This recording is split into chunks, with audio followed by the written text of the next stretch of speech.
The Valoran diplomatic station floated in the darkness between stars, like a jewel forgotten by the universe itself. And Ambassador Catherall stood near the observation window, watching the empty space where the human vessel would soon appear.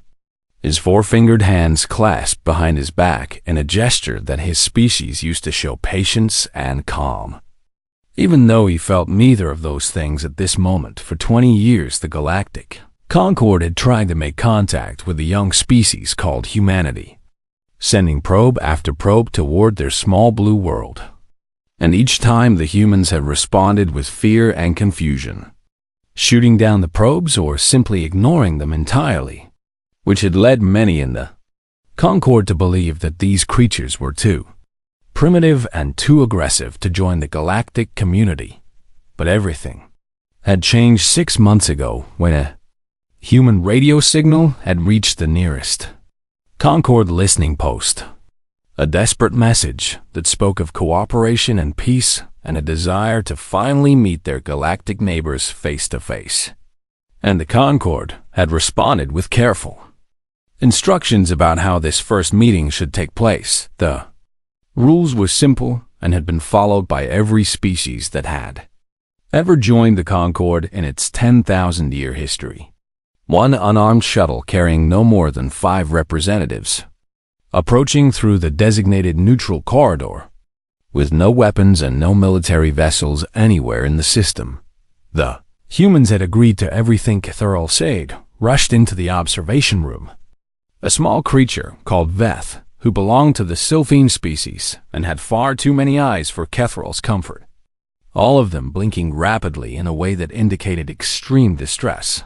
Ambassador, the human vessel has entered the system, Veth said in a voice that trembled with something that sounded very much like fear.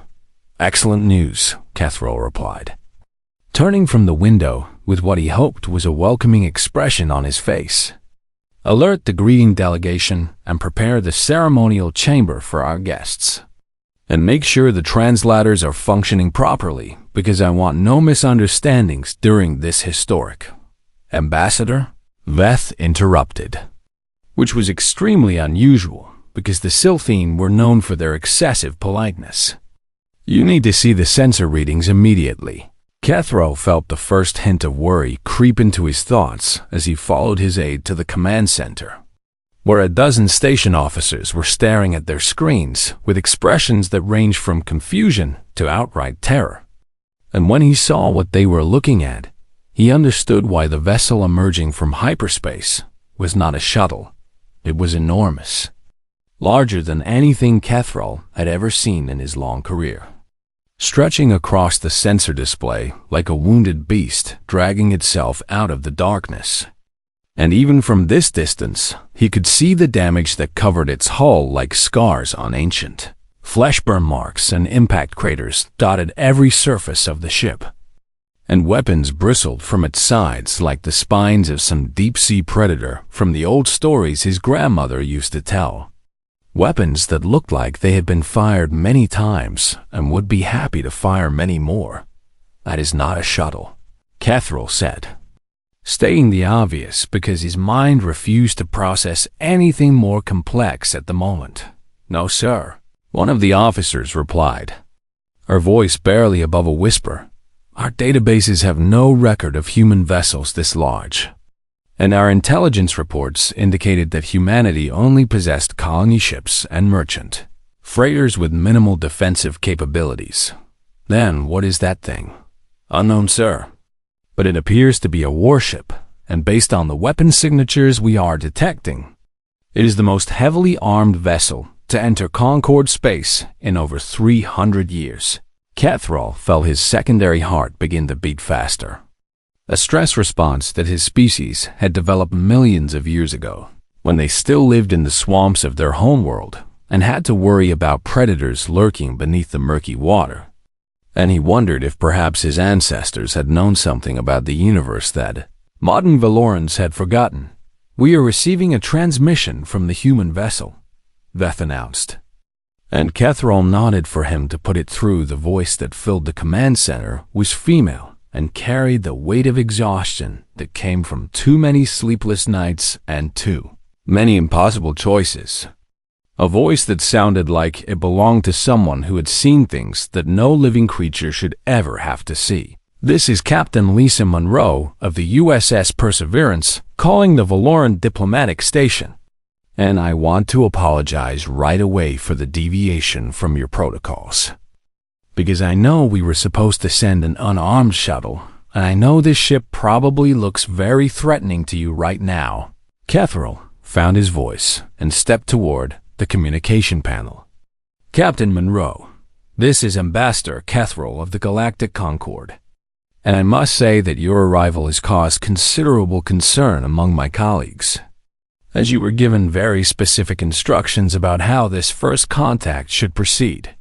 I understand, Ambassador, and I wish I could explain everything in a way that would make sense. But the truth is that we had no choice in this matter, because the Perseverance is not a diplomatic vessel, and it was never meant to be. Then what is it? There was a long pause before the captain answered, and when she spoke again, her voice was quieter, as if she was sharing a secret that she had been carrying for far too long. It is the last warship humanity will ever build, Ambassador, because there is no one left to build another one.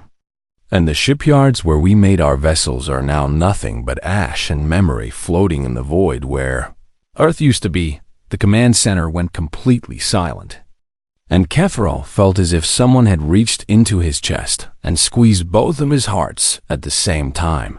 I do not understand, Captain. What do you mean where Earth used to be? I mean exactly what I said, Ambassador. 3 months ago, a species we had never encountered before emerged from deep space and attacked our homeworld without warning or explanation. And in 72 hours, they killed 8 billion people and turned our planet into a graveyard. Catherall gripped the edge of the control panel to steady himself. What species did this terrible thing? We did not know what to call them at first, but we have since learned that they have a name in your records. Ancient records from a time before the Concorde even existed. And that name is one that I suspect you have not spoken aloud in many thousands of years. The captain's next words hit Catherall like a physical blow, driving all the air from his lungs and all the hope from his heart. They call themselves the Harvesters, Ambassador. And according to your own historical databases, they were supposed to remain dormant for another 1,000 years. But they woke up early and they found us, and now they are following us here. Catherall turned to look at his officers, seeing his own fear reflected in their faces like a mirror showing him the end of everything he had ever known. And he realized that this day, which had begun as a celebration of first contact, had just become something very different.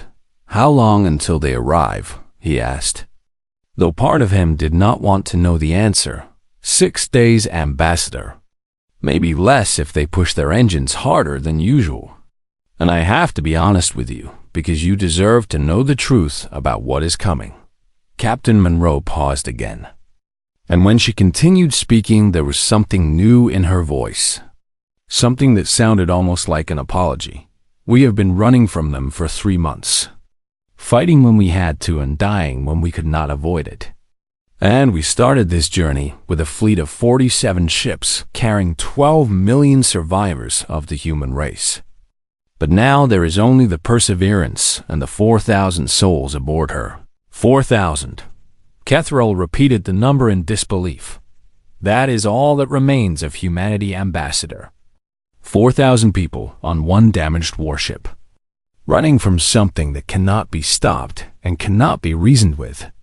And I brought them here because I was hoping that the great Galactic Concord might be willing to help us, even though I know we have no right to ask for anything. Catherall closed his eyes and let the weight of the moment settle over him like a heavy blanket, understanding that the universe had just changed in ways that none of them could fully comprehend, and that the decisions made in the next few days would determine whether humanity survived or became just another extinct species in the long, sad history of the galaxy.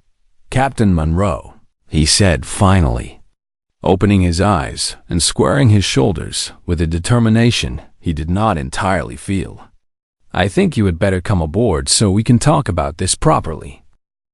Captain Lisa Monroe stood in the small shuttle that would carry her to the Valoran station and looked at herself in the reflection of the viewport. Seeing a woman she barely recognized staring back at her with hollow eyes and gray hair that had been brown.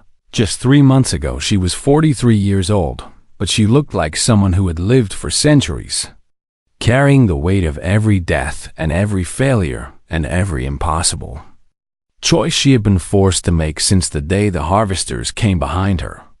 Commander Daniel Brooks cleared his throat, in that quiet way he always did when he wanted to get her attention, without seeming like he was interrupting, and she turned to face him with what she hoped was a confident expression. "The shuttle is ready, Captain, and I have selected the 4 officers who will accompany you to the station." "Good. Who did you choose?" "Lieutenant Amy Vance for tactical assessment. Dr. Stephen Park, in case they want to discuss our medical situation. Chief Engineer Rita Espinoza to answer technical questions about the ship. And Sergeant Marcus Cole for security." Monroe nodded her approval because Brooks always made good decisions, which was why she had made him her executive officer after Commander Williams had died in the Battle of Mars, bleeding out on the bridge while giving orders to evacuate the civilian transports before the harvester swarm could catch them. "Danny," she said, using the nickname she only used when they were alone, "if this goes badly and they refuse to help us, I need you to take the Perseverance and run." "Captain, I am serious. Do not wait for me. Do not try to mount a rescue. Just take our people and find somewhere else to hide, because 4,000 lives are more important than one." Brooks looked at her with an expression that mixed frustration with something that might have been affection.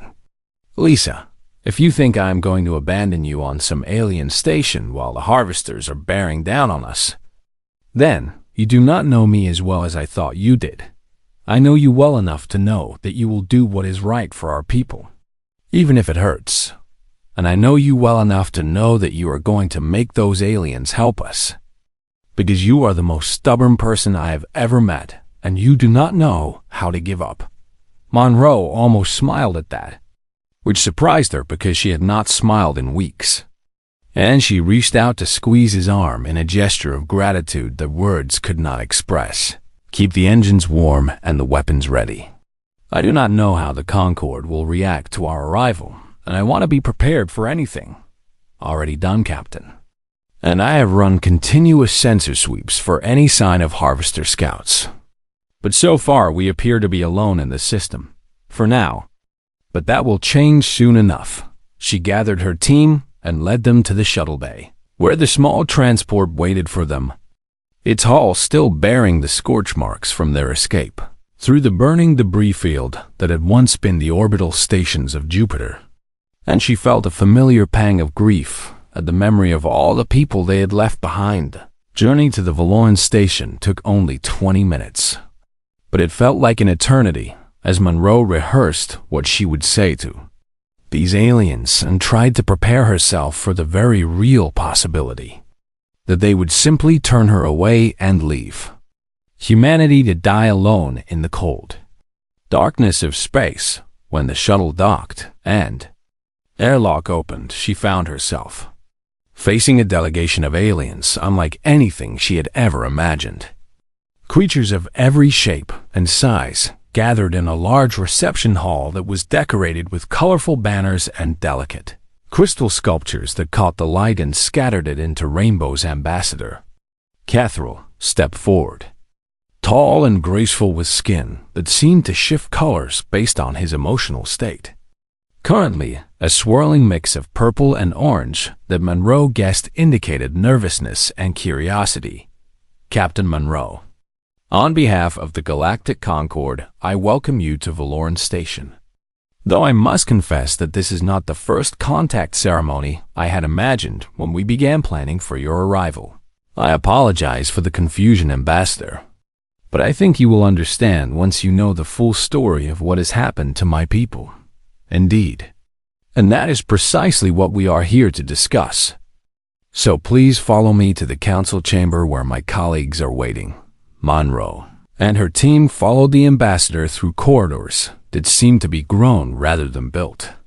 Organic shapes blending with advanced technology in ways that made her realize just how young and primitive humanity must seem to these ancient civilizations. The council chamber was a vast circular room with seating arranged in tiers like an amphitheater, and dozens of alien representatives watched as Monroe walked to the central platform where a holographic display had been prepared for her presentation. My name is Lisa. Monroe and I am the commanding officer of the USS Perseverance, the last surviving military vessel of the United Earth Defense Force, she began, keeping her voice steady through sheer force of will. 3 months ago, my species experienced something that I believe has not happened in this part of the galaxy for a very long time. An attack by an ancient enemy that your records call the Harvesters. A ripple of reaction passed through the assembled delegates, a mixture of disbelief and fear that Monroe recognized, because she had felt the same things when she first saw the Harvester swarm descending on Earth like a plague of locusts made of nightmares and metal. I know many of you probably think the Harvesters are just a legend, a story from the dark ages of galactic history.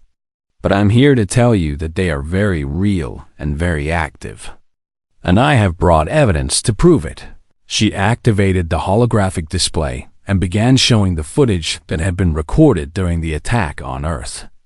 Images of cities burning and people screaming, and the terrible organic ships of the Harvesters blocking out the sun as they descended to feed on everything that lived. The delegates watched in horrified silence as Monroe explained what had happened, how the first Harvester vessels had appeared near the edge of the solar system and how humanity had tried to communicate with them only to discover that these creatures had no interest in communication.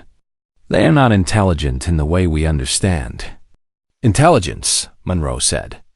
They are more like a swarm of insects, driven by instinct and hunger rather than thought and reason.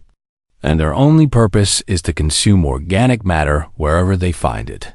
How did you escape? Asked one of the delegates, a massive crystalline being whose voice sounded like glass chimes in a gentle wind. We did not escape. We retreated, fighting every step of the way while the civilian evacuation ships tried to get as many people off the planet as possible. Monroe paused to take a breath that caught in her throat, and she forced herself to continue even though every word felt like opening an old wound. My husband Kevin was a pilot on one of those evacuation shuttles, and I was coordinating the defense from orbit when his ship was hit by Harvester fire. And the last thing he said to me before the communication cut out was to keep fighting, and to not let his death be for nothing. The chamber was completely silent now, every alien eye fixed on Monroe, as she shared the most painful moment of her life with creatures she had only just met. That was 3 months ago. And since then, we have been running from system to system, trying to find somewhere safe. But the Harvesters always find us, always follow us, always hunt us like prey across the stars. She looked around the chamber at the faces of the delegates, seeing a range of emotions that she could not fully interpret, but that seemed to include sympathy and fear, and something that might have been doubt. I am not asking you to fight our war for us. I'm only asking for a chance to save what is left of my species. 4,000 people who have already lost everything, and who will lose their lives too. If we cannot find sanctuary somewhere. Ambassador Kethrall rose from his seat, his skin shifting to a deep blue that Monroe had not seen before. And he spoke in a voice that carried across the entire chamber. Captain Monroe, the Galactic Concord was founded on principles of peace and cooperation. And for 10,000 years, we have maintained stability in this region of space by offering protection to those who could not protect themselves. He paused and looked around at his fellow delegates before continuing. But the Harvesters are not a threat that can be defeated by diplomacy or negotiation. And by coming here, You have potentially led them directly to the heart of our civilization. Monroe felt her stomach drop as she realized that her desperate hope for sanctuary might have just turned into something far worse. I understand your concern, Ambassador. And if you want us to leave, we will go, but I had to try. I had to give my people one last chance at survival, even if it meant risking everything. I did not say we want you to leave, Captain. I only said that your arrival has complicated an already difficult situation. And now we must decide what to do about it. He turned to address the full council, his voice taking on a formal tone that suggested he was about to say something important. I propose that we convene an emergency session to discuss the human situation and to determine how the Galactic Concord will respond to this unprecedented crisis. Because the decision we make in the next few days will affect not only humanity, but every species in this sector of the galaxy. The delegates began murmuring among themselves, some nodding in agreement while others shook their heads or made gestures that Monroe could not interpret, and she realized that the fate of her entire The Harvester swarm emerged from hyperspace like a nightmare made real. 400 organic vessels spreading across the star system in a pattern that spoke of ancient hunger and terrible purpose. And Captain Lisa Monroe watched them come from the bridge of the Perseverance with cold fury burning in her heart. All stations report ready, Captain. Commander Brooks announced from his position at the tactical station. The fleet is in position and Admiral Kelvas has given the signal to begin the operation. Then let us get started. Lieutenant Vance set course with the asteroid belt at maximum speed. Make sure the harvesters can see us clearly. Aye, Captain. Course laid in. Engines at full power. The Perseverance surged forward, leaving the relative safety of the Allied fleet and heading directly toward the approaching swarm. A single wounded ship offering itself as bait for creatures that had never learned to resist the scent of prey behind them. The Allied vessels waited in carefully planned positions, hidden among asteroids and moons where their energy signatures would be masked until the moment to strike. 200 ships ready to spring a trap that might be humanity's last hope. The harvesters are changing course, Captain, Brooks reported. They are definitely tracking us. The entire swarm is pivoting to pursue. Good. That means the plan is working. Now we just have to stay alive long enough for the fleet to engage. Monroe watched the tactical display as the red icons representing the enemy began to converge on her position. Hundreds of organic ships moving with perfect coordination, like the tendrils of some vast cosmic predator reaching out to snare its victim. Time to intercept. At current speeds, the leading elements will reach weapons range in approximately 18 minutes. Captain, and the asteroid belt. 22 minutes, Captain. We will have to fight through the vanguard before we reach cover. Monroe had known this would be the case. Had planned for it during the long hours of tactical discussion with Admiral Kelvas. But knowing something intellectually was very different from facing it in the heat of battle. All hands, prepare for combat. This is not a drill. I repeat, this is not a drill. The bridge became a hive of focused activity as crew members ran final checks on their stations and prepared for the violence that was about to descend upon them. And Monroe felt the familiar calm settle over her that always came before a fight. She had learned many things over the past 3 months. But the most important lesson was this: fear was useful only if you could control it. Only if you could channel it into focus and determination rather than letting it paralyze you. Harvester Vanguard entering weapons range in 60 seconds, Captain. Arm all weapons and raise shields to maximum. Let us see what these things have learned since the last time we danced.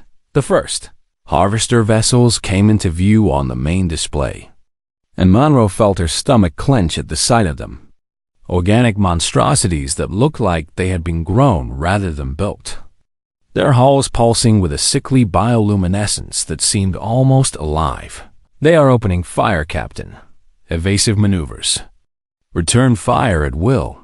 The Perseverance twisted through space like a wounded beast fighting for its life, dodging streams of organic projectiles while its own weapons lashed out at the pursuing ships. And the darkness between the stars came alive with the fire and fury of battle. Direct hit on the lead harvester. Minimal damage. These things have tough hides. Then hit them again. And keep hitting them until they stop moving. Monroe gripped the arms of her chair as the ship shuddered under enemy fire, feeling every impact through the deck plating as if the Perseverance was an extension of her own body. Hull breach on Deck 15. Damage control teams responding. Maintain course and speed. We cannot afford to slow down. The asteroid belt loomed ahead. A tumbling field of rock and ice that would give them cover and break up the harvester formation. But they had to get there first, and the enemy was closing fast. Captain, I am reading a large concentration of harvesters breaking off from the main swarm. They appear to be heading directly for the station. Monroe felt ice water flood through her veins as she processed this information, because this was the scenario they had feared most. The possibility that the harvesters would split their forces and attack the civilian population while the fleet was engaged elsewhere. How many? 50 vessels, Captain. Maybe more. Can the station defenses hold them off? Unknown, Captain.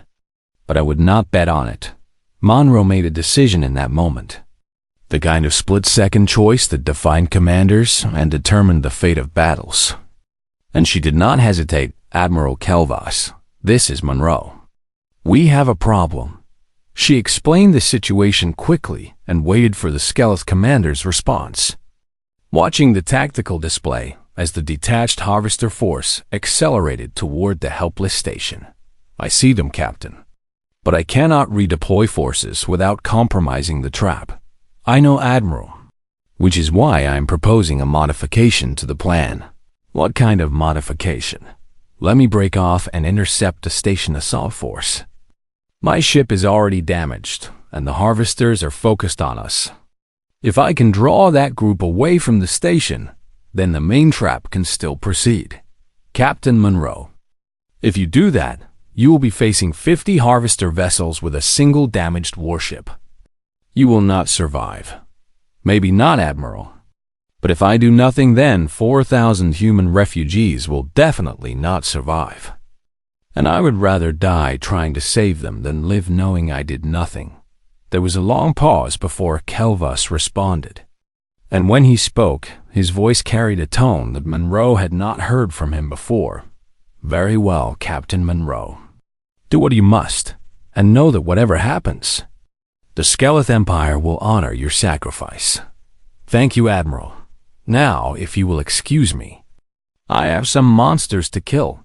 She cut the communication and turned to her crew, seeing the same mixture of fear and determination on their faces that she felt in her own heart. You all heard the conversation. I am taking us on a detour. Anyone who wants to object can do so now. The bridge was silent for a long moment. And then Lieutenant Vance spoke up. Captain, I have recalculated our course.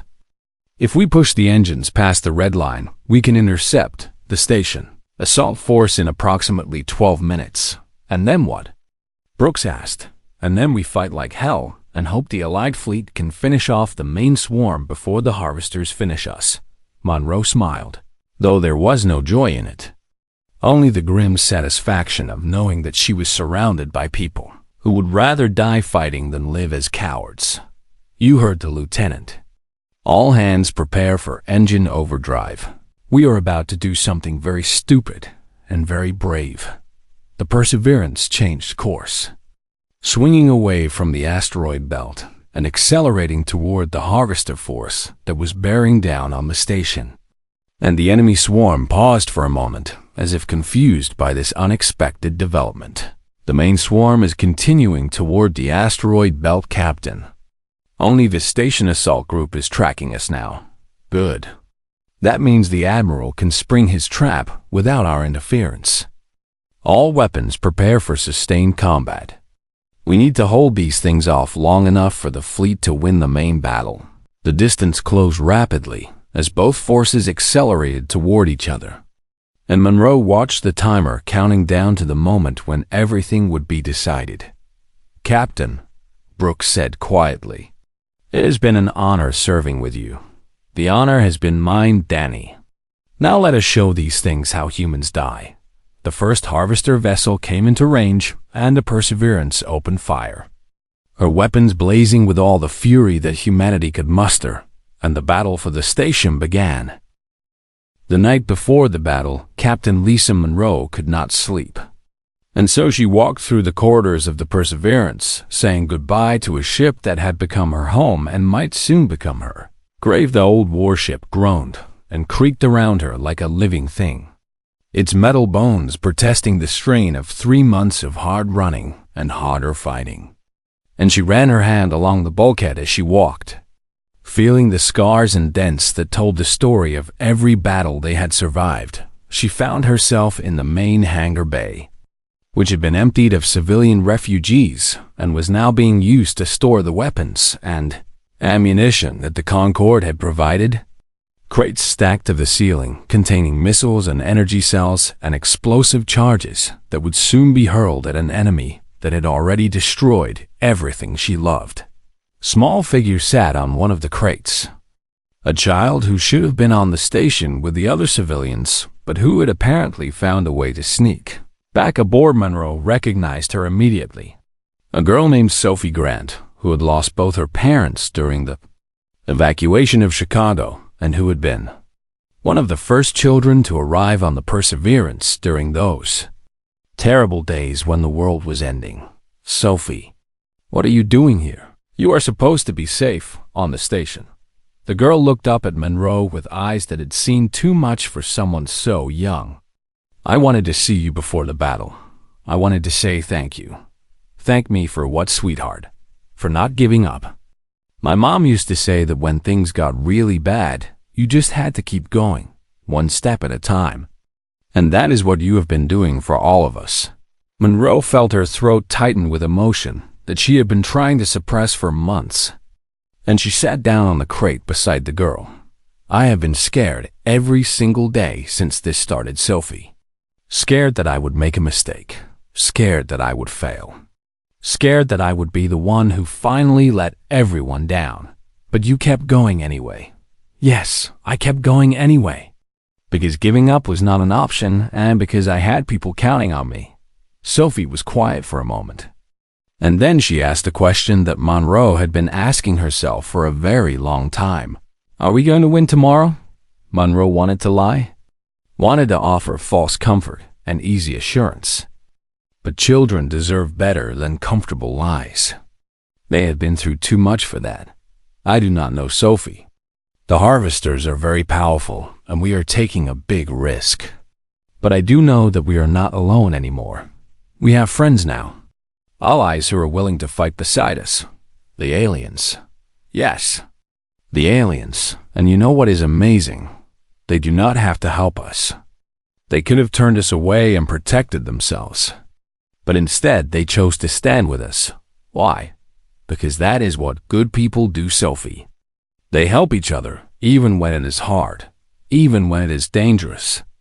They do what is right because it is right, not because it is easy."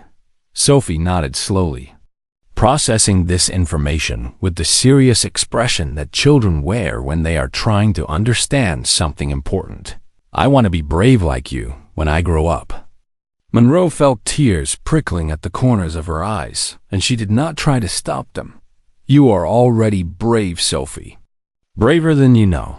Now I need you to go back to the station where it is safe. Because the best thing you can do for me is to survive. But I want to help. You will help by living, Sophie. By growing up and becoming someone who makes the universe a better place. That is what all of this is for. That is why we are fighting. So that children like you can have a future." She hugged the girl tightly, breathing in the scent of her hair and memorizing the feeling of small arms wrapped around her neck. Because she did not know if she would ever have the chance to do this again. "Now go on. There is a shuttle leaving in 20 minutes, and I need you to be on it." Sophie pulled back and looked at Monroe with an expression that was far too mature for her age. "I will remember you, Captain, whatever happens. I will remember you forever." "Good. Now go and live a life worth remembering." She watched the girl run toward the shuttle bay exit. And then she was alone again with her ship, and her thoughts and the weight of everything that would happen tomorrow. Commander Brooks found her there an hour later, still sitting on the crate and staring at nothing. "Captain, the fleet is moving into position. Admiral Calvas wants to confirm our readiness." "Tell him we are ready, Danny. Tell him we have been ready for 3 months. Already done, Captain. I also wanted to let you know that the crew held a vote while you were wandering around the ship." "A vote about what?" "About what they want to do if things go badly tomorrow.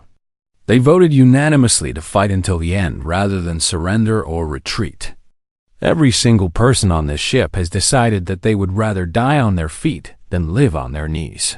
Monroe stood up and faced her executive officer, the man who had been at her side through every battle and every loss, who had lost his own family but kept going because that was the only thing left to do. "What about you, Danny? What did you vote for?" "The same thing I always vote for, Captain, whatever you decide. Because I trust you with my life, and I trust you with the lives of everyone on this ship." "That is a lot of trust, Danny. You have earned it, Captain. Every day for the past 3 months, every decision you have made, every time you put yourself in danger so that someone else could survive. You have earned the trust of everyone who serves under you." Monroe felt something shift inside her, some weight that had been pressing down on her soul for so long that she had forgotten it was there. And she realized that she was not as alone as she had thought. "Thank you, Danny. I do not say that enough. You do not have to say it, Captain. You show it every day." She squared her shoulders and took a deep breath, letting it out slowly as she felt herself settling into the role that she had been born to play. "All right then, let us go to the bridge. We have a battle to fight, and I want to make sure we are ready for whatever the harvesters throw at us." They walked together through the corridors of the Perseverance, past crew members who nodded respectfully as they passed, past damage control teams and weapons technicians, and all the people who had chosen to stay and fight rather than hide and hope. When they reached the bridge, the senior staff was already assembled. Lieutenant Vance at the helm, Chief Espinoza at engineering, Dr. Park at the medical station, and Sergeant Cole coordinating the security teams throughout the ship. "Status report," Monroe ordered as she took her seat in the captain's chair. "All systems are green, Captain. Weapons are loaded and shields are at maximum. The fleet is in position, and Admiral Calvas has confirmed that we are go for the operation. What is the latest on the Harvester Swarm?" "They will enter the system in approximately 4 hours, Captain.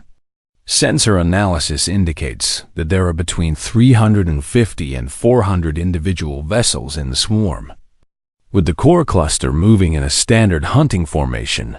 Monroe studied the tactical display, watching the red icons that represented the enemy moving inexorably toward them like a tide of destruction that could not be stopped.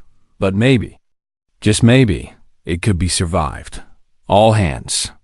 This is the captain," she announced over the shipwide intercom. "In a few hours we are going to face the enemy that destroyed our homeworld and killed everyone we loved. And I am not going to pretend that this is going to be easy, or that we are all going to make it through." She paused, letting her words sink in before continuing. "But I want you to know that whatever happens today, you have made me proud to be your captain. You have shown courage and determination in the face of impossible odds. And you have proven that humanity will never go quietly into the night. So when the harvesters come, I want you to remember what we are fighting for. Not just our own survival, but the survival of our species, the children on that station, the future generations who will carry on after we are gone. That is what matters. That is what makes all of this worthwhile." She looked around her bridge at the faces of her crew, seeing the fear and the determination and the fierce pride that burned in their eyes. Now let us show these monsters what humans are made of. The bridge erupted in cheers that echoed through the ship, and Monroe felt her heart swell with pride for these people who had lost everything but refused to give up. In 4 hours the harvesters would arrive, and the fight for humanity's survival would begin. The 48 hours following the Concorde's vote were the busiest Captain Lisa Monroe had experienced since the evacuation of Earth, as ships from a dozen different species began arriving at the station to form what would become the largest combined fleet in Galactic. Mr. Monroe stood on the bridge of the Perseverance, watching the arrivals through the main viewport, her eyes wide with amazement as vessels of every imaginable design emerged from hyperspace and took up defensive positions around the station. Sleek Thalassian cruisers moved with a grace that seemed almost organic, their hulls shimmering with bioluminescent patterns that communicated information to other ships in their fleet, and beside them, the heavily armored battleships of the Skeleton Empire looked like floating fortresses bristling with weapons that could crack a moon in. Half-swift interceptors from the Minari Federation darted between the larger vessels like silver fish swimming through a reef. And even the Crystalline Confederacy had sent 3 of their massive carrier ships, ancient vessels that Elder Zix had personally commanded out of retirement for this mission. I count 217 ships so far, Commander Brooks reported from his station, and more are still arriving. It is incredible, Danny. I never imagined we would see anything like this. Neither did I, Captain. And I have to admit that part of me still cannot believe it is real. Monroe understood what he meant because she felt the same way, like she was living in a dream that could shatter at any moment and leave her back in the nightmare of running and dying that had defined her existence for the past 3 months. But this was not a dream. This was real. And for the first time since Earth burned, she allowed herself to feel something that she had almost forgotten how to feel. The door to the bridge opened and Ambassador Catherall entered, followed by several other alien delegates who had requested permission to observe the human ship's operations. Captain Monroe, I hope we are not intruding, but my colleagues were curious to see how humans conduct themselves during military preparations. You are welcome on my bridge, Ambassador. Though I should warn you that things may get a bit hectic once the harvesters arrive. I expect nothing less. And that is precisely why we wanted to be here. Because understanding how your species fights may help us coordinate our own forces more effectively. Monroe nodded and gestured for the delegates to take positions along the observation gallery that ran around the upper level of the bridge, a space that had originally been designed for visiting dignitaries during peacetime exercises that now seemed like memories from another lifetime. Lieutenant Vance, what is our current status? All weapon systems are online, Captain. Shields are at maximum, and damage control teams are standing by at all critical sections. We have also completed the transfer of civilian personnel to the station as ordered. Good. I want every non-essential person off this ship before the fighting starts. About that, Captain, Brooks interjected, looking uncomfortable. We have had some difficulty with the civilian transfer. What kind of difficulty? Volunteers, Captain? Over 300 civilians have requested permission to remain aboard and help with the defense. They say they would rather die fighting than hide on the station and wait for the outcome. Monroe felt a complex mix of emotions at this news. Pride and frustration, and a deep respect for the courage of her people who refused to give up even when the odds seemed impossible. Tell them that I appreciate their spirit, but this is a military operation, and I need trained personnel, not brave amateurs getting in the way. I already told them that, Captain, and they told me to tell you that they are not leaving and that you can throw them in the brig if you want, but you will have to waste valuable personnel guarding them instead of fighting harvesters. Despite herself, Monroe laughed, a sound that startled the alien observers and made Catherall's skin flash with a color that the translator could not quite identify. "Stubborn fools," she said with obvious affection. "Fine. Assign them to damage control and cargo transport. Jobs that will keep them useful without putting them in direct combat." "Already done, Captain." "Of course it is. You know me too well, Danny." The next several hours were spent in intensive planning sessions with the commanders of the other species' fleets. Meetings that took place in a conference room aboard the Perseverance that had been hastily converted into a war council admiral. Calvas of the Skeleth Empire had been appointed overall commander of the combined fleet, a decision that Monroe had supported because the Skeleth had more experience with large-scale military operations than any other Concord species. He was an imposing figure, standing nearly 3 meters tall, with a body covered in natural armor plates that clicked together when he moved. And his face was a nightmare of mandibles and multifaceted eyes that made it impossible to guess what he was thinking. "Captain Monroe, I have reviewed your combat logs from the past 3 months, and I am impressed by your tactical adaptability," he said during one of their planning sessions. "But I am concerned about your ship's current condition. The Perseverance has taken significant damage, Admiral. I will not pretend otherwise. But she can still fight, and she will fight until there is nothing left of her. That may be exactly what happens, Captain. And I want to make sure you understand what you are volunteering for." Monroe met his strange eyes without flinching. "Admiral, my people have been dying for 3 months. We have watched our homeworld burn and our families disappear, and everything we ever loved turn to ash. And every single person on this ship has made peace with the fact that we might not survive this battle." She leaned forward across the conference table, her voice dropping to a tone that carried absolute conviction. "But we are not going to hide while others fight our war for us.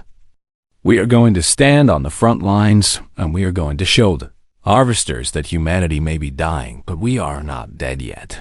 Calvas was silent for a long moment, and then he made a gesture with his upper arms that the translator identified as a sign of deep respect. "Your species is young, Captain Monroe, barely out of your stellar cradle, and yet you possess a quality that many older civilizations have lost. What quality is that, Admiral? Defiance. The refusal to accept defeat even when defeat seems inevitable. It is a dangerous trait, and it often leads to unnecessary death. But it is also the kind of trait that can change the course of history." He turned to address the other commanders who had gathered for the planning session.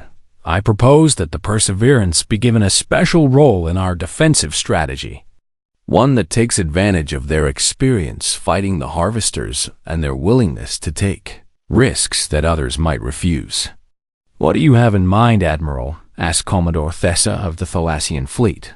"The harvesters hunt organic life above all else. It is their primary directive and their greatest weakness. And the Perseverance carries 4,000 humans, the largest concentration of human life left in the universe." Monroe felt cold understanding settle into her stomach as she realized where this was going. "You want to use us as bait." "I want to use you as a lure, Captain. There is a difference. The harvesters will not be able to resist pursuing your ship. And if we position our forces correctly, we can draw them into a trap that will allow us to engage them on our terms rather than theirs." "And what happens to my ship when the harvesters catch up to us?" "That depends on how well the rest of the fleet performs, Captain. If we do our jobs correctly, you will survive. If we fail, then you will die. But you would die anyway if we do nothing. So at least this way, your death serves a purpose." It was a cold calculation, the kind of strategic thinking that Monroe had been forced to learn over the past 3 months of desperate fighting. And she recognized the logic behind it even as part of her recoiled from the idea of leading her people into what might be a one-way trip. She looked around the conference room at the alien faces watching her, waiting for her response, and she thought about the children sleeping on the station, the families who had already lost so much, and the 4,000 souls aboard her ship who trusted her to make the right decision. "We will do it," she said finally. But I have one condition. Name it, Captain. If we are going to die, we are going to die fighting. I want weapons, ammunition, whatever you can spare to restock our depleted magazines. And I want the authority to engage the enemy directly if I see an opportunity. Kelvas made that gesture of respect again. You will have everything we can provide, Captain Monroe. And you will have the authority to fight as you see fit. Then we have a deal, Admiral. Now let us figure out exactly how we are going to kill these monsters. The planning continued late into the night. But Monroe barely noticed the passage of time, because for the first time since Earth fell, she felt like she was doing something more than just surviving. She was fighting back. And that made all the difference. The emergency session of the Galactic Concorde began 3 hours after Captain Monroe finished her presentation, and the Great Council chamber was filled with the sounds of 100 different species arguing about the fate of humanity, while the human survivors waited on their damaged warship for a decision that might never come. Ambassador Kethrel stood at the central podium, trying to maintain order as representatives shouted over each other in languages that the translation systems could barely keep up with. And he felt the weight of history pressing down on his shoulders like a physical force. Order, please. We must have order, he called out, his voice amplified by the chamber's audio systems. I understand that emotions are running high, but we cannot make a decision of this magnitude if we cannot even hear ourselves think. Representative Vorn of the Skeleth Empire slammed one of his armored fists against his podium, creating a sound like thunder that echoed through the chamber and silenced the other delegates. I will tell you what I think, Ambassador.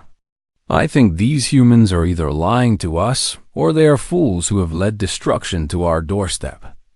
And either way, we should not reward their behavior by offering them sanctuary. On what basis do you call them liars? Asked High Counselor Mirasith of the Thalassian Collective, her bioluminescent tendrils pulsing with the cool blue light that indicated calm reasoning. We have examined their evidence and found no signs of fabrication, and our long-range sensors have confirmed the presence of a large fleet of unidentified vessels approaching this sector. Perhaps they manufactured the sensor readings. Perhaps they have technology we do not understand that allows them to create false data. To what purpose, Representative Vorn? What would humanity gain by deceiving us in such an elaborate way? Sympathy, resources, military protection.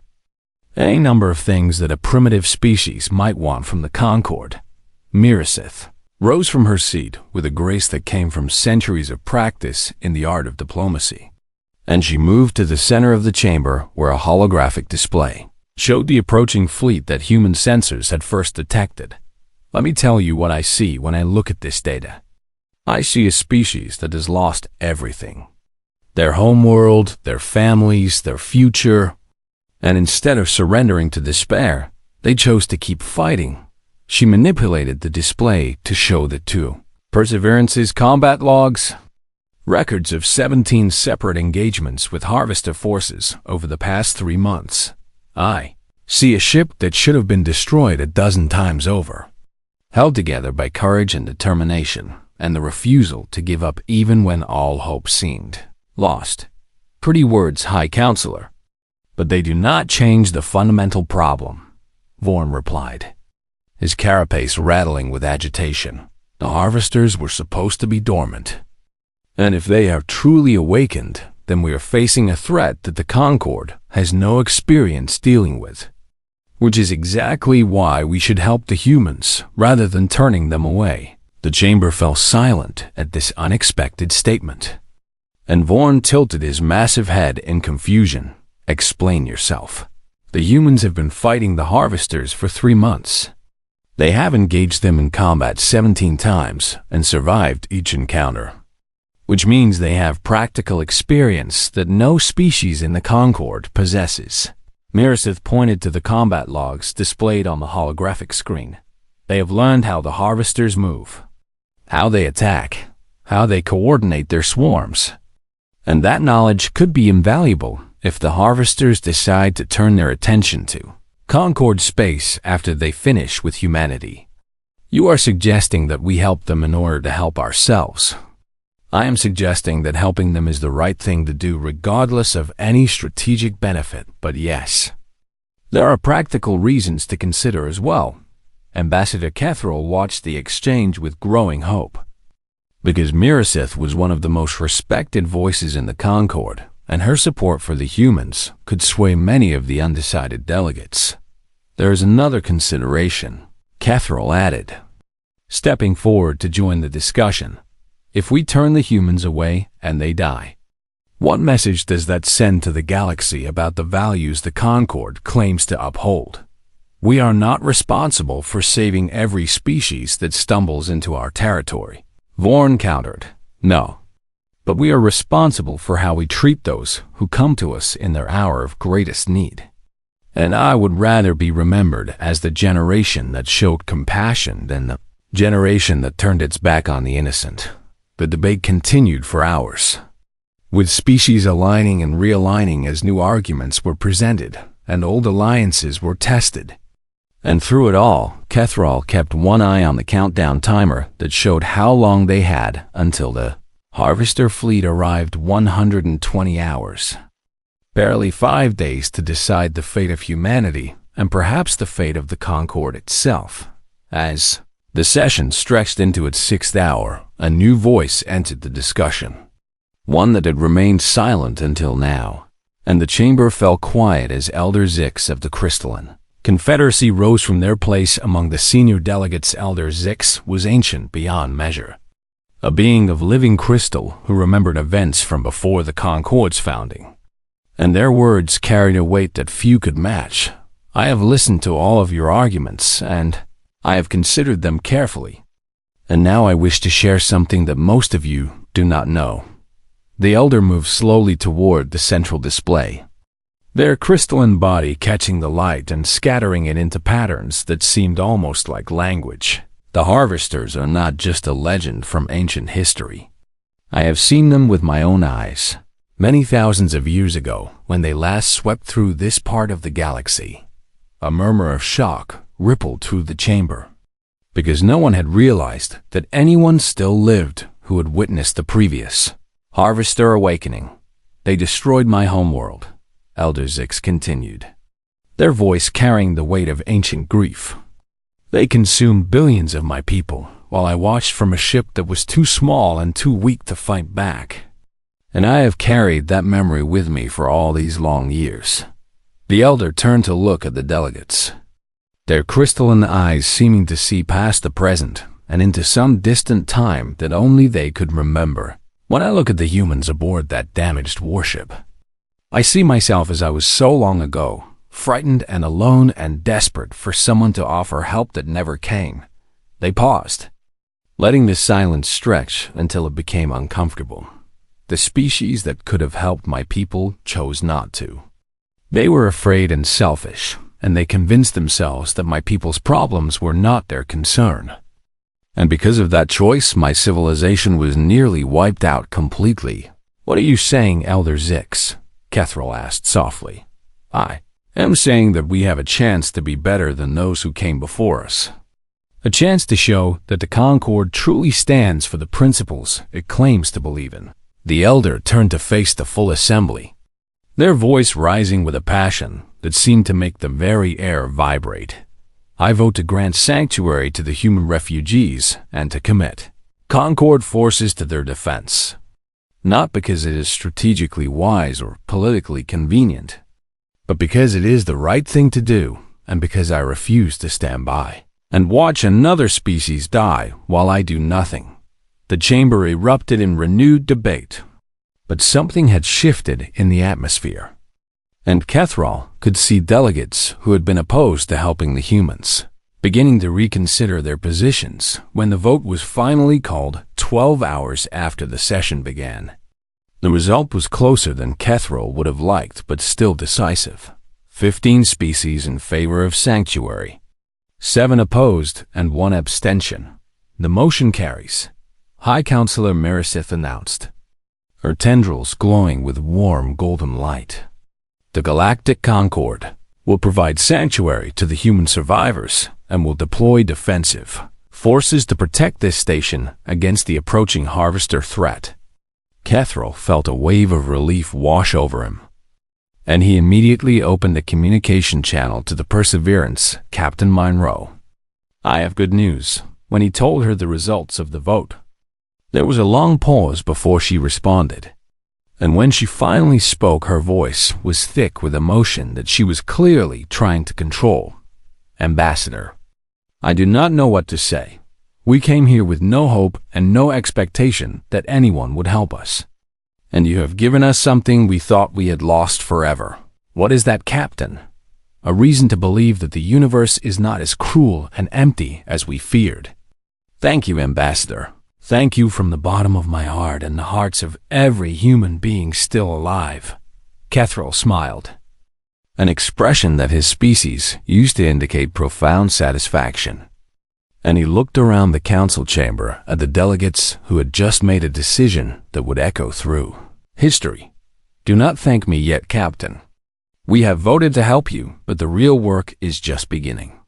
Because in 5 days, the harvesters will arrive, and we will all have to fight together if any of us are going to survive. Then let us get to work, Ambassador. Because my people have been waiting a long time for allies, and we are not going to waste this chance." The battle raged across the darkness of space as the Perseverance fought against impossible odds. A single wounded warship standing between 50 harvester vessels and the station where 4,000 human refugees waited helplessly for the outcome, Captain. Lisa Monroe had lost track of how many times the ship had been hit, how many hull breaches had been sealed, how many crew members had been injured or killed in the desperate fighting. But she did not have time to count the dead, because the living needed her attention. "Starboard shields are failing, Captain. We have taken too much damage. Reroute power from non-essential systems. We need those shields up, Captain." "We do not have any non-essential systems left." Monroe gritted her teeth and made another impossible decision.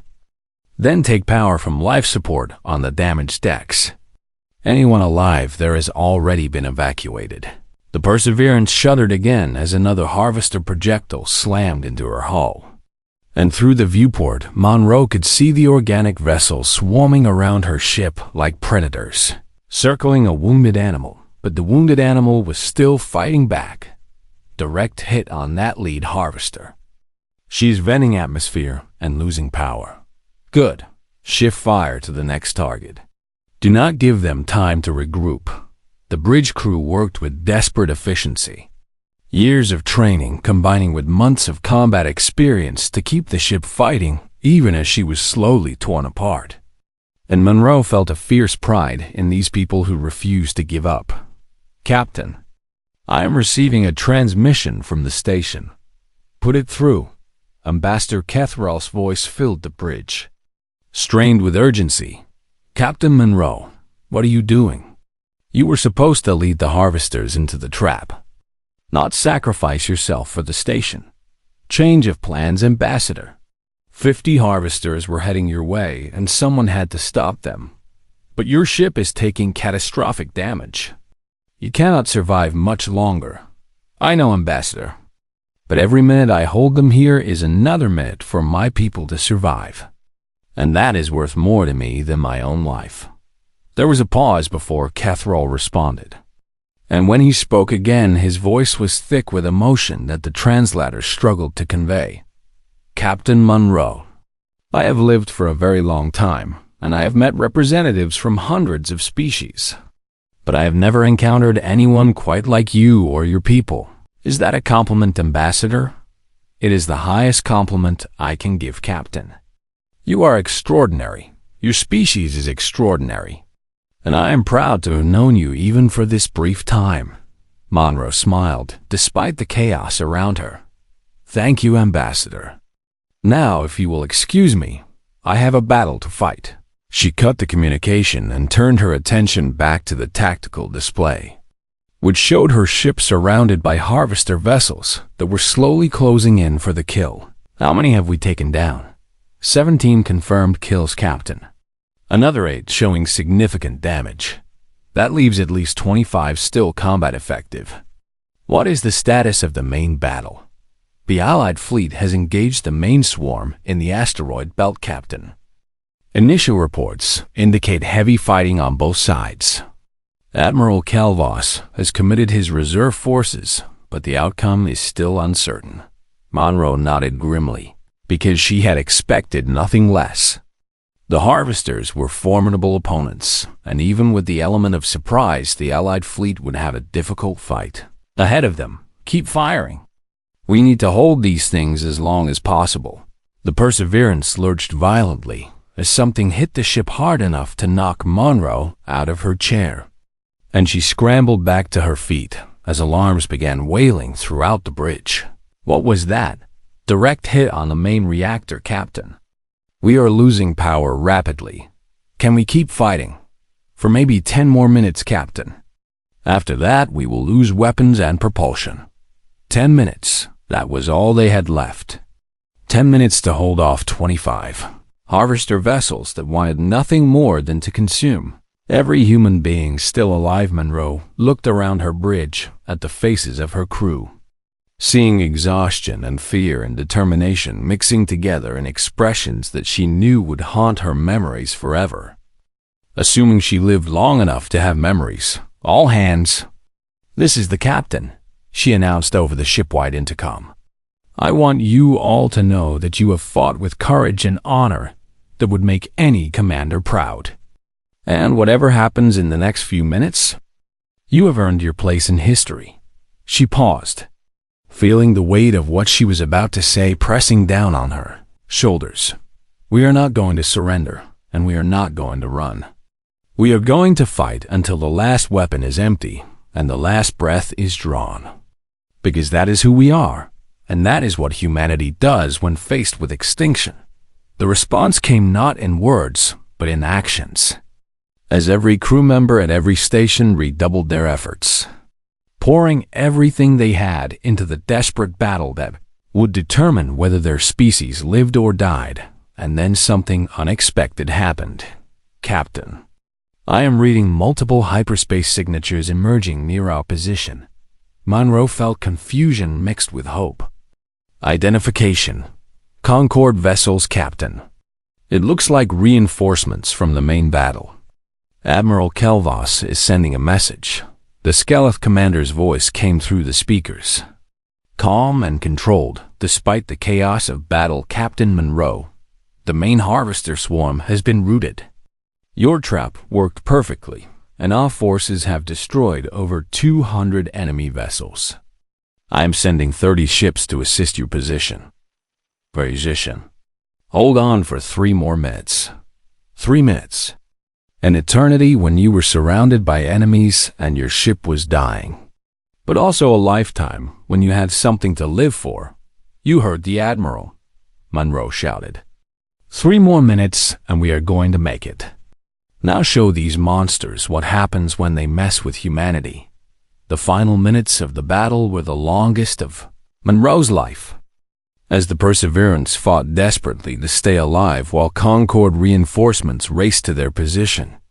And she watched the tactical display with growing hope as the Allied ships began to engage the remaining harvesters one by one. The enemy vessels were destroyed or driven off, their perfect coordination shattered by the arrival of fresh forces. And as the last harvester ship fled into the darkness, Monroe finally allowed herself to believe that they had won. All hostile contacts destroyed or in retreat, Captain. The battle is over. The bridge erupted in cheers that seemed to shake the entire ship. And Monroe felt tears streaming down her face as she looked around at her surviving crew. They had done it. Against all odds and all expectations, they had stood against the darkness and refused to die. Commander Brooks, what is our casualty report? We lost 117 crew members, Captain. Another 200 are wounded. The ship is barely holding together, but we are still here. 117 dead. People who had trusted her to lead them through this nightmare. People who would never see their families again or know that their sacrifice had meant something. But 3,900 humans were still alive on the station. Children who would grow up to rebuild their species. Families who would carry on the legacy of those who had fallen. And that made all the loss worthwhile. Admiral Calvas is requesting communication. Captain, put him through. The Skeleton commander's face appeared on the view screen, and Monroe was surprised to see something that looked almost like a smile on his alien features. Captain Monroe, on behalf of the Galactic Concord, I want to thank you for your extraordinary courage today. Your willingness to sacrifice yourself for your people has inspired everyone who witnessed it. Thank you, Admiral. But I could not have done it without the fleet's support. That is true, Captain. I think that is perhaps the most important lesson of this day. None of us could have done this alone. But together we achieved something that seemed impossible. Monroe nodded slowly, feeling the truth of his words settling into her bones. What happens now, Admiral? Now we rebuild Captain Monroe, both your species and our alliance. Because today we proved that the harvesters can be defeated, and that the Concord is willing to fight for those who cannot fight for themselves. He paused, and when he continued, his voice was softer than she had ever heard it. Your people have a home with us, Captain, for as long as you want it, and I suspect that it's going to be a very long time indeed. Monroe smiled through her tears, thinking of the children on the station, the families who had survived, the future that was suddenly possible again. Thank you, Admiral. I think that is going to be a very long time indeed. 5 years had passed since the Battle of Valoran Station, and the universe had changed in ways that no one could have predicted. When Captain Lisa Monroe first brought her wounded warship into Concord space with nothing but 4,000 survivors and a desperate hope for sanctuary, the planet they now called New Earth hung in the viewport of the diplomatic shuttle, a beautiful world of blue oceans and green continents that the Concord had set aside specifically for humanity's survivors. And Monroe watched it grow larger as the shuttle descended through the atmosphere. She was 52 years old now, her hair fully gray and her face lined with the marks of everything she had endured.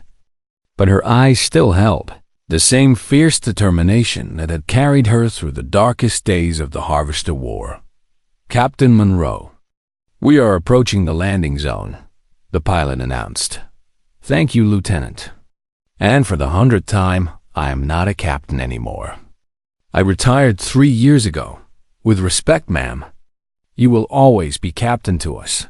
Monroe smiled and shook her head, because she had learned that some things were impossible to argue with, and the loyalty of her former crew was one of them. The shuttle touched down on a landing pad near the center of what had grown into a thriving city, the capital of New Earth, where 47,000 humans now lived and built their new civilization. 47,000, up from the 4,000 who had survived the initial evacuation, because humanity had proven remarkably resilient at rebuilding once they were given a chance to do so. Ambassador Catherall was waiting for her at the bottom of the landing ramp, his skin shifting through warm colors that indicated genuine pleasure at seeing her again. Lisa, it has been too long since your last visit. I know, Kath, but I have been busy helping establish the new colony on Sentinel-3. We finally got the agricultural systems working properly. I heard about that. 3 new colonies in 5 years is quite an achievement for a species that was nearly extinct. We are stubborn that way, Ambassador.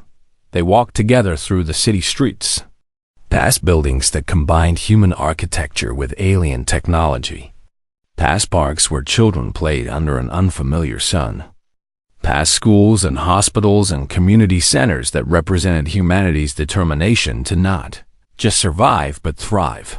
I wanted to show you something, Catherall said as they approached a large plaza at the heart of the city. The memorial was completed last week, and I thought you should be the first to see it. Monroe felt her breath catch as she saw what stood in the center of the plaza, a massive sculpture that depicted the USS Perseverance in all her scarred and battered glory.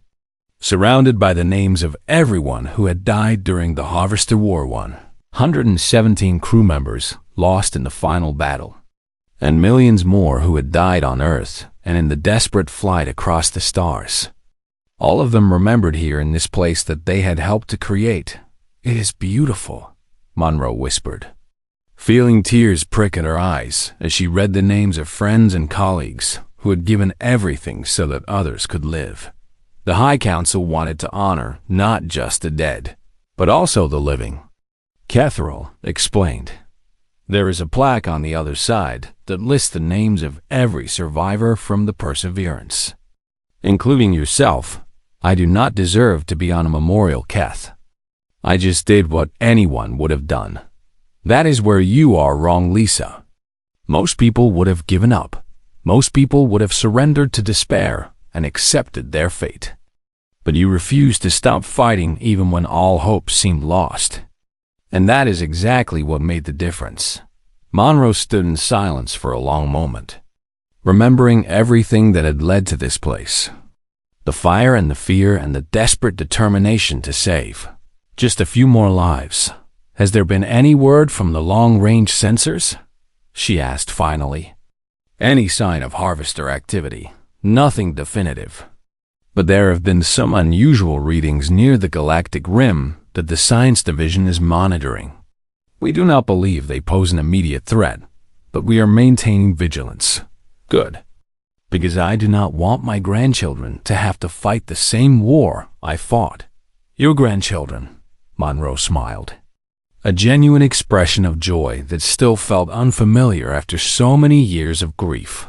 "Sophie Grant, the little girl I told you about. She got married last year, and she is expecting twins.